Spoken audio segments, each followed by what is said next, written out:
Hi, ASK cooks and tips YouTube பக்கத்துக்குள்ளே உங்களை வரவேற்று கொண்டு இன்றைக்கு இந்த காணொளியில் என்ன பார்க்க போகிறோம் அப்படின்னு சொன்னால், இன்றைக்கி ப்ராக்டிஸ் செய்த நான் அதை உங்களோட பகிர்ந்து கொள்ளலாம்னு இருக்கிறேன். அதுக்கு முதல்ல என்னென்ன பொருட்கள் தேவைன்னு சொல்லி பார்ப்போம். முதல்ல ப்ராக்டிஸுக்குரிய மாவுக்குரிய தயாரிப்புகளை பார்த்தோம்னு சொன்னால், முதல்ல கோதுமை மா 2 சுண்டு எடுத்துருக்கிறேன். அது அவிக்காத கோதுமை மா, அதோட கொஞ்சமாக எக்ஸ்ட்ரா மாயரின் சேர்த்துருக்கிறேன். இந்த மாயரனுக்கு பதிலாக நீங்கள் எண்ணெய் சேர்த்துக்கொள்ளலாம். மாயரின் சேர்க்கிறதால என்ன பெனிஃபிட்னு சொன்னால், கொஞ்சம் முறமுறுப்பு தன்மை, கொஞ்சம் கடைகளில் வாங்குகிற மாதிரி கொஞ்சம் சாஃப்டாக கிடைக்கும். அதே மாதிரி கொஞ்சமாக உப்பும் சேர்த்து நல்லா மிக்ஸ் பண்ணணும். மாவை மிக்ஸ் பண்ணிவிட்டு சரியாக ரொட்டி மா குழைக்கிற மாதிரி அதை நாங்கள் மிக்ஸ் பண்ணி ரொட்டின்ற பதத்துக்கு எடுப்போம். கொஞ்சம் கொஞ்சமாக தண்ணியை மிக்ஸ் பண்ணி சேர்த்திங்கன்னு சொன்னால் சரியான பதத்துக்கு எடுக்கலாம். கூடவா தண்ணி விட்டிங்கன்னு சொன்னால் நல்லா இதாக போயிடும். அதால் அளவாக தண்ணியை கொஞ்சம் கொஞ்சமாக விட்டு சரியான பதத்துக்கு குழைச்சி எடுப்போம்.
இப்போ பார்த்தீங்கன்னா தெரியும், சரியாக ரொட்டி இந்த மாவிண்ட பதத்துக்கு வடிவாக குழைச்சி எடுத்து வச்சுருக்கிறேன்.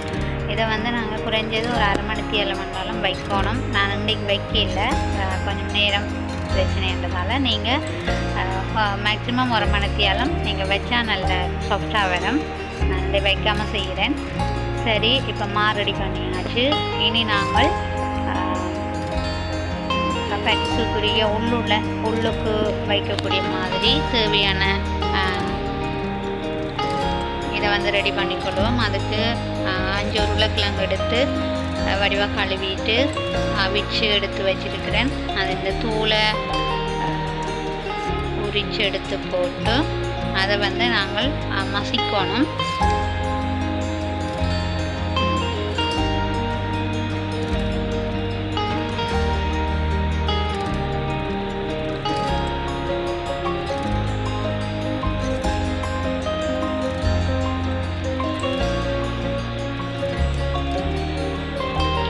எல்லாத்தின் தோலையும் முறிச்சு போட்டு மசிக்க போகிறேன்.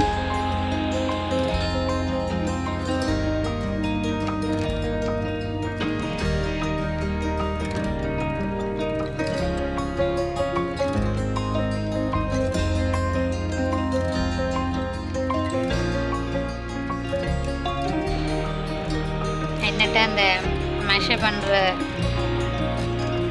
இது இல்லாதபடியாக நான் கையால் செய்கிறேன். உங்கள்கிட்ட அது இருந்தால் அதையும் நீங்கள் மசித்து கொள்ளலாம். அடுத்ததாக வந்து பார்த்தோம்னு சொன்னால் இனி நாங்கள் அது கறி உள்ளுக்கு வைக்கிற கறியை ரெடி பண்ணுறதுக்கு ஒரு பெரிய வெங்காயம் எடுத்து சின்ன சின்ன வெட்டி வச்சுருக்கிறேன். சின்ன வெங்காயம் போட்டால் இன்னும் டேஸ்ட்டாக இருக்கும். என்னட்ட அது இல்லாதபடியாக பெரிய வெங்காயம் எடுத்துட்டு சின்ன சின்ன வெட்டிட்டு அதோடு சேர்த்து பச்சை மிளகாய் போடுறேன். முதல்ல எண்ணெய் விடாமல் இதை போடுறேன்னு சொன்னால் பெரிய வெங்காயம் வந்து நீர்த்தன்மை வந்து கூடவாக இருக்கும். அப்போ அதை நாங்கள் வெறுஞ்சட்டியில் போட்டு லைட்டாக அந்த நீர்த்தன்மை மட்டும் வதக்கிட்டு பிறகு எண்ணெய் விட்டு செய்கிறதால பட்டிஸ் வந்து உடையாமல் எடுக்கக்கூடிய மாதிரி இருக்கும். இப்போ நீங்கள் பார்க்குறீங்க, நான் வெறுஞ்சட்டியில் அடுப்பை மூட்டிட்டு கொஞ்சமாக வறுத்து கொண்டு வைக்கணும். அதாவது அந்த வீடம் போகும் மட்டும்.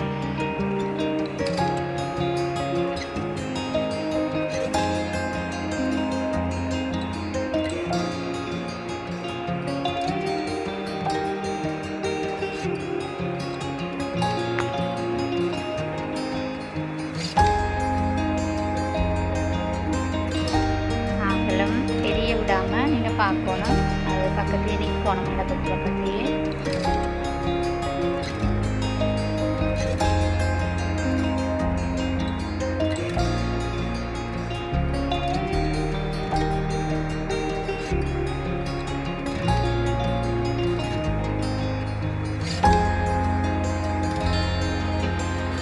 கொஞ்சம் மடி பிடிக்கிற மாதிரி வருது. அதால் நான் போகிறேன்.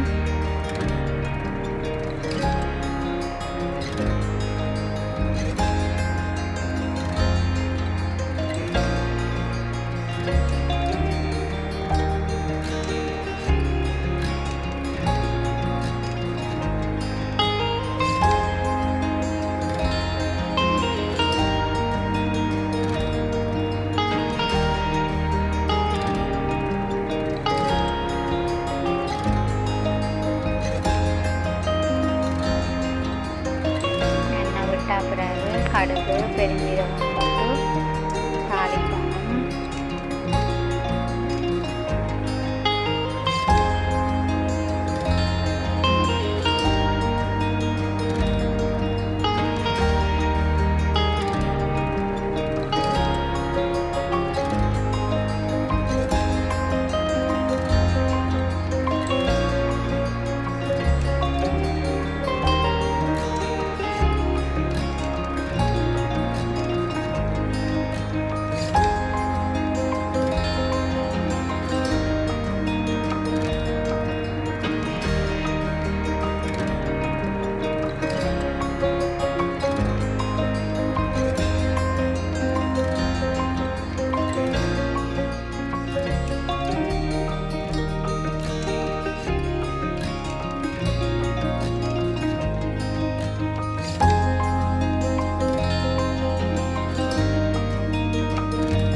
அதுகள் கொஞ்சம் வதங்கி முடிய பிறகு நான் கருவேப்பமிலையும் ரம்பையிலையும் சேர்க்கிறேன். நான் கொஞ்சம் கூடவா சேர்க்குறேன்னா வாசம் கூடவா இருக்கும். உங்களோட அளவுக்கு ஏற்ற மாதிரி நீங்கள் போட்டுக்கொள்ளுங்க.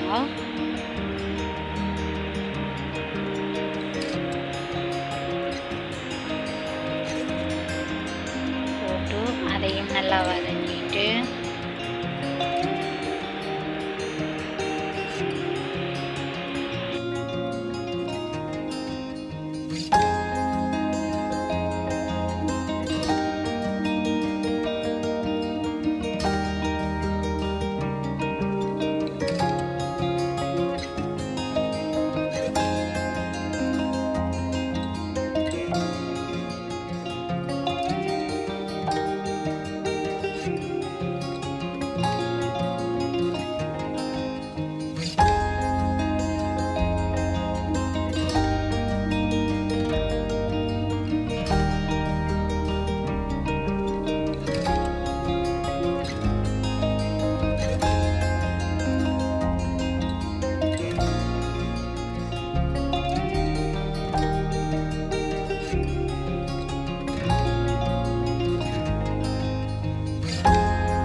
எல்லாமே நல்லா வதங்கி முடிய நான் கொஞ்சமாக தனி மிளகாய் தூள் போடுறேன். அதோட கறித்தூளும் கொஞ்சம் போட்டுட்டு நல்லா வதக்கணும். அதோட சேர்த்து இறைச்சி சரக்கு தூள், அதாவது வாசனைக்காக அதையும் போட்டு நல்லா இப்போ இந்த தூள் ரெண்டையும் சேர்த்துட்டு வதக்க போகிறேன்.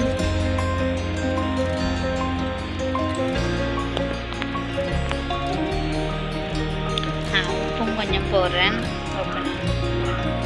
கிழங்குக்கும் போடையில் நீங்கள் உங்களோட அளவுக்கு ஏற்ற மாதிரி போடுங்க. கிழங்குக்கு போட்டால் இதுக்கு பெருசாக போடாதீங்க.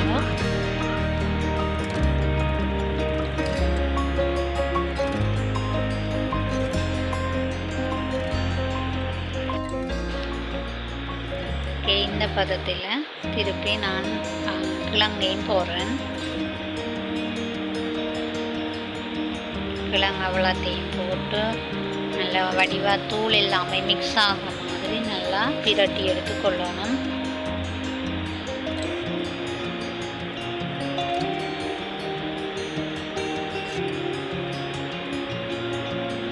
அடுப்பை குறைச்சி வச்சுட்டு தான் செய்யணும். சில வேளைகளில் வந்து அடிப்பிடிக்க பார்க்கும்.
இல்லாமல் தனியாக இடித்து போட்டாலும் கொஞ்சம் நல்ல டேஸ்ட்டாக இருக்கும். அது இல்லாதபடியாக இதை வந்து போட்டுட்டு அதையும் நல்லா மிக்ஸ் பண்ணிட்டு கொஞ்சமாக பழப்புளி, சில பேர் வந்து தேசி புளி இருந்தால் தேசி புளி விடுங்க. அப்படின்னு நான் வந்து இன்றைக்கி பழப்புளி தான் விட போகிறேன்.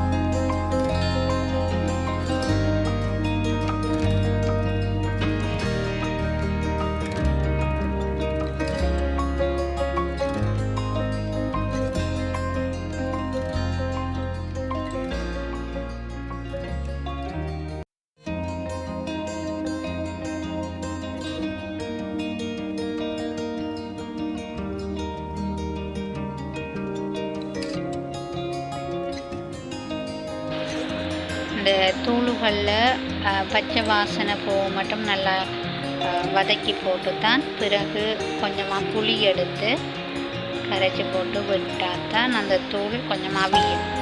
புளி விடாமல் நாங்கள் இதை என்னன்னு சொன்னால் கொஞ்சம் தூளுகள் வந்து அவியாத மாதிரி கொஞ்சம் பச்சைத்தன்மையான மாதிரி இருக்குது. அப்போ அதுக்காகத்தான் புளியே விட்டோம்னு சொன்னால் புளியை கொஞ்சம் தண்ணி பதமாக விட்டால் இந்த தூள் அவியக்கூடிய மாதிரியும் இருக்கும்.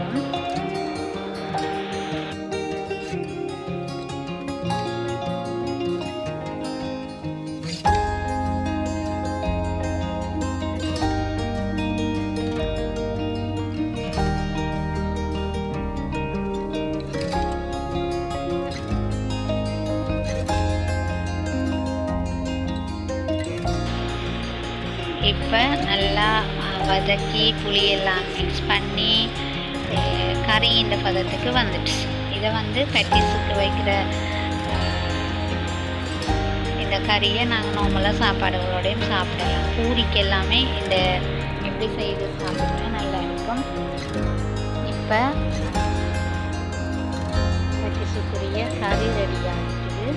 இனி நாங்கள் பட்டிஸ் வந்து உருட்டுவோம். அதுக்கு முதல் உருட்டுற கட்டையில் அந்த குழச்சி வச்ச மாவை சின்ன சின்ன உருண்டைங்களாக ஊற்றிட்டு அதை வந்து கட்டையில் போட்டு உருட்டி எடுக்கணும்.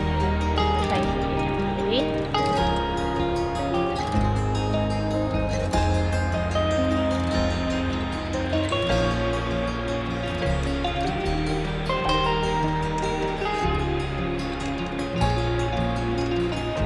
கட்டைகளுக்கு கொஞ்சம் எண்ணெய் போட்டு ஊசி போட்டு இதன்னா ஒட்டாமலுக்கு கழுகக்கூடிய மாதிரி இருக்கும். இது சேப் கட்டாயம் இல்லை, அச்சுக்கு போடக்கூடிய மாதிரி இன்னொரு சேப்பு கிடைச்சிட்டு பிறகு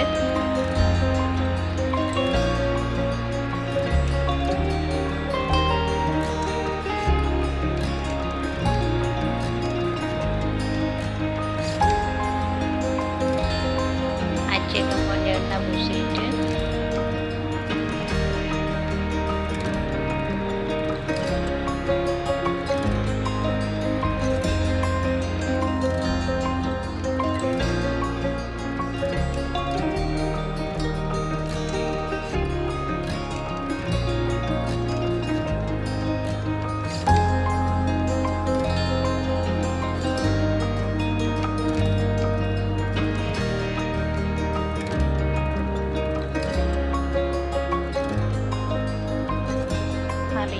அளவாக எடுத்து சட்டிக்குள்ளே வச்சுட்டு அதை மூடிட்டோம்னு சொன்னால் பட்டிஸ்கிட்ட இது வந்து ரெடி ஆகிடும்.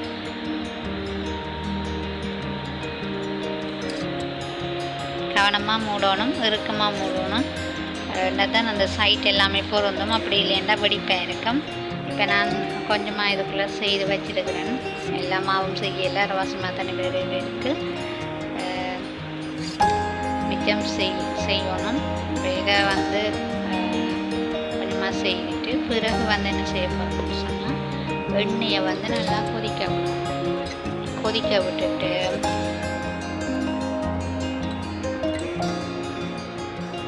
கொதித்த பிறகு அடுப்பை குறைச்சி வச்சுட்டு ஒன்று ஒன்றா போட்டு எடுக்க வேண்டியதுதான். நல்லா கொதிக்குதுன்னா பார்த்தீங்களோ.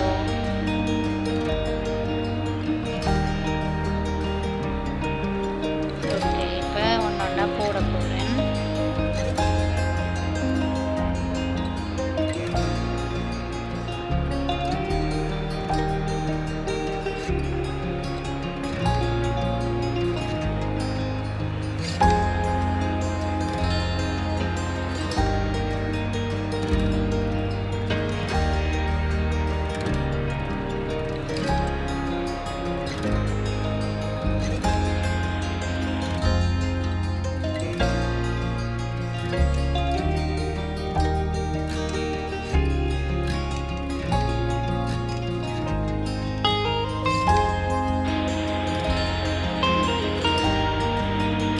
இதை திருப்பி திருப்பி விட்டிங்கன்னா வேகிடும். அகலம் வேகணுமெண்டு இல்லை, அந்த மேல் மா மட்டும் வேகம் வரையும் பொரிச்செடுத்தோம்னா சரி. உள்ளுக்குள்ளே இருக்கிற கறி வந்து நாங்கள் ஏற்கனவே அவிஞ்சிட்டு தானே, அப்போ அதால் மேலே உள்ள மா அவையை மட்டும் நாங்கள் பொரிச்செடுக்கணும்.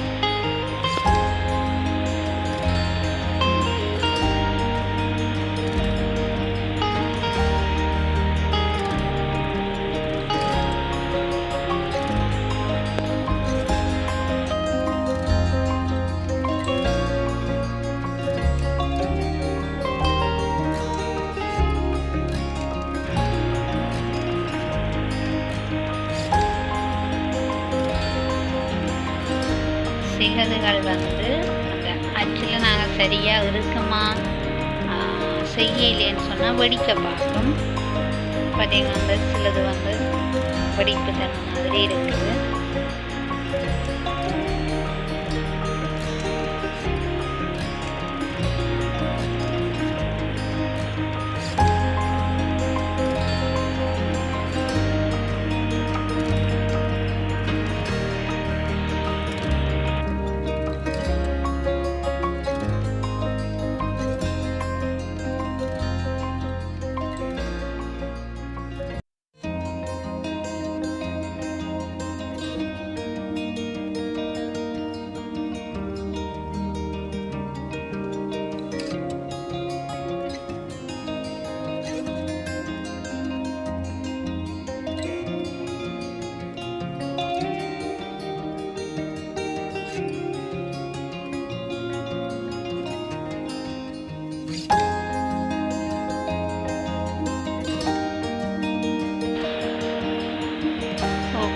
இப்போ பார்த்தீங்கன்னு சொன்னால் லைட்டாக ப்ரௌன் கலருக்கு வந்துட்டு முருகி.